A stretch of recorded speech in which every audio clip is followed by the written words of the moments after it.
약속해 주신 하나님의 말씀은 어제에 이어서 요한복음 6장 16절에서 21절까지 교독하고 마지막 절은 합독합니다. 저물매 제자들이 바다에 내려가서 배를 타고 바다를 건너 가버나움으로 가는데 이미 어두웠고 예수는 아직 그들에게 오시지 아니하셨더니 큰 바람이 불어 파도가 일어나더라. 제자들이 노를 저 12어리쯤 가다가 예수께서 바다 위로 걸어 배에 가까이 오심을 보고 두려워하거늘 이르시되 내니 두려워하지 말라 하신대 이에 기뻐서 배로 영접하니 배는 곧 그들이 가던 땅에 이르렀더라. 아멘. 오늘 또 선한 뉴스 기도의 향연 속에 새벽을 깨우는 우리 성도님들 모두 여호와 샬롬, 항상 옆에 계신 우리 하나님 지키시는 하나님의 평강과 오늘도 승리하시는 풍성한 은혜를 축복합니다. 중국 역사 춘추 전국 시대에 편작이라는 아주 유명한 명의가 있었습니다. 얼마나 병을 잘 고치든지 편작은 죽은 사람도 살린다는 그런 소문이 자자했습니다. 그래서 어느 날 그 왕이 편작을 불러내어서 그의 요술이 궁금했습니다. 그런데 왕을 찾아온 편작이 이렇게 얘기합니다. 저는 소위는 그렇게 유명한 사람이 아닌데도 추구의 의사가 아닌데도 진정 추구의 의사는 저희 큰 형님이시고 또 둘째 큰 의사는 또 제 둘째 형님이시고 저는 고작 세 번째 삼류에 들은 의사입니다. 그래서 왕이 신기해서 그 연고를 그게 무슨 이유냐 물어보니까 저희 큰형님은 그 천연이고 함께 하시는 분들은 다 대부분 병이 낫기 전에 미리 예방하기 때문에 병이 들은 일이 없었고 그 또 둘째 형님은 신기하게도 무슨 병이 조짐만 있으면 그걸 빨리 가서 빨리 발견해서 고치기 때문에 둘째 형님이 두 번째 의사요. 저는 고작 막 죽어가는 환자를 살리기 때문에 저는 3,6분이 안 됩니다. 이렇게 얘기를 하더랍니다. 그래서 제 이름이 큰형이요. 둘째 형이 이요. 그런데도 사람들은 고마움을 모르고 제가 명이라고称颂합니다. 그냥 저는 죽어가는 사람을 고칠 따름이지. 그래서 유명해진 것 따름이지. 그런데 과연 이 셋 중에 누가 가장 훌륭한 의사일까요? 다시 되묻으려 합니다. 오늘 본문을 통해 알 수 있듯이 16절 말씀도 저물매 제자들이 바다에 내려가서 배를 타고 바다를 건너 가버나움으로 가는데 이미 어두웠고 예수는 아직 그들에게 오시지 아니하셨더니 큰 바람이 불어 파도가 일어나더라. 제자들이 배를 타고 가버나움으로 가는 중인데 여기 같은 사건을 수록한 마태복음 14장과 마가복음 6장의 내용을 참고해서 보면 오병이어의 디베라 언덕에서 강 건너 가버나움으로 가라고 재촉하신 분이 바로 예수님이셨습니다. 제자들에게. 그렇다고 우리 인생 모두가 어느 곳 어느 때이든지 고통의 풍랑이 불어닥칠 수 있다는 것입니다. 아무도 예상 못한다는 것입니다. 큰 바람이 불어 파도가 일어나더라. 제자들의 전직이 대부분 어부들이었고 이 풍랑을 이기기 위해서 얼마나 노력을 했던지 상상을 갑니다. 풍랑 속에서 헤매고 있는 이들의 모습은 마치 주님 없이 살아가고 있는 많은 중생들의 모습과도 다를 바 없지 않겠나 생각한다는 것입니다. 아무리 그들이 바다와 함께 익숙하게 살아왔다 해도 초자연적인 풍랑 앞에 어찌할 바를 몰라서 허둥거리고 있더라는 것입니다. 그때의 19절 말씀, 제자들이 노를 저 10여리쯤 가다가 예수께서 바다 위로 걸어 배에 가까이 오심을 보고 두려워하거늘.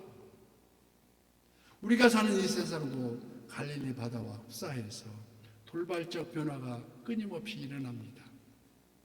수십 년 아니 수백 년 가까운 숲이 불씨 하나로 다 타버리는 산불이 속출하고 있으며, 공포에 떨던 코로나가 온통 법석으로 휘젓더니 이제는 어쩔 수 없이 법정 질병이 아닌 감기 정도로 취급할 수밖에 없다는 것입니다.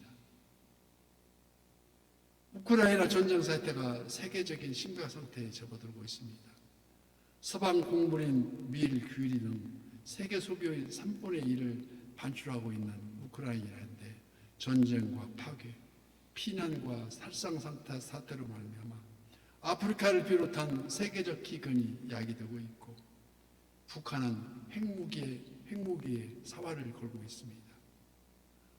환란과 핍박과 마귀와 싸우고, 시험과 세상 유혹에 싸우고, 경제 불안과 침몰 직전에 진퇴의 양난이 공경에 처하고 있을 때에 과연 이를 치료할 최고의 명예는 누구입니까? 누가 더 훌륭한 의사라고 할 수 있겠습니까? 성자 하나님은 이미 제자들이 불길과 싸우며 괴로워하고 있는 것을 이미 아시고 사랑의 눈을 들어서 바라보고 계셨다는 것입니다. 마치 엄마가 어린아이를 키우는 엄마가 이제 막 아장아장 걷기 시작한 그 어린 아들을 밖에 내려놓고 아장아장 걷고 있는 것을 지켜보듯이, 그 아기는 아장아장 걸어 그 낭떠러지를 향해서 가고 있는데 그 낭떠러지를 모르고 있다는 것입니다. 그 엄마가 막 부랴부랴 달려가서 운매 내 새끼 어찌까 하고 치마폭에 싸서 구해주듯이, 그렇게 잠시도 놓지 않고 지켜보고 계신다는 것입니다. 그래서 시편 121편에도 내가 사는 향하여 눈을 들리라. 나의 도움이 어디서 올까? 나의 도움은 천지를 지으신 여호와께서로다고 말씀합니다. 우리들을 지키시는 이는 졸지도 아니하시고 주무시지도 아니하신다는 것인데, 여호와께서 너희 출입을 지금부터 영원까지 지키신다는 말씀입니다. 그처럼 지금 주님은 바다 위를 걸어서 고통당하는 제자들에게 찾아오십니다. 바다 위로 걸어오심은 초자연적인 능력을 보여주시며 우주 만물을 다스리시는 성자 하나님의 초월적인 능력이시며, 어떤 모양으로 오시든 반드시 도우시는, 모든 위험에서 피할 바위 되시는 여호와 하나님, 눈에는 안 보이지만 바로 옆에 계시다는 여호와 하나님의 은혜를 우리 모두에게 축복하고 계신 줄 믿습니다. 그런데 지금 예수님은 저들을 도우시려고 바다 위를 걸어서 배에 가까이 오셨지만, 저들은 달빛 아래 공포에 휩쓸려서 예수님을 바라보지도 못하고 유령인가 하여 무서워 떨고 있더라는 것입니다.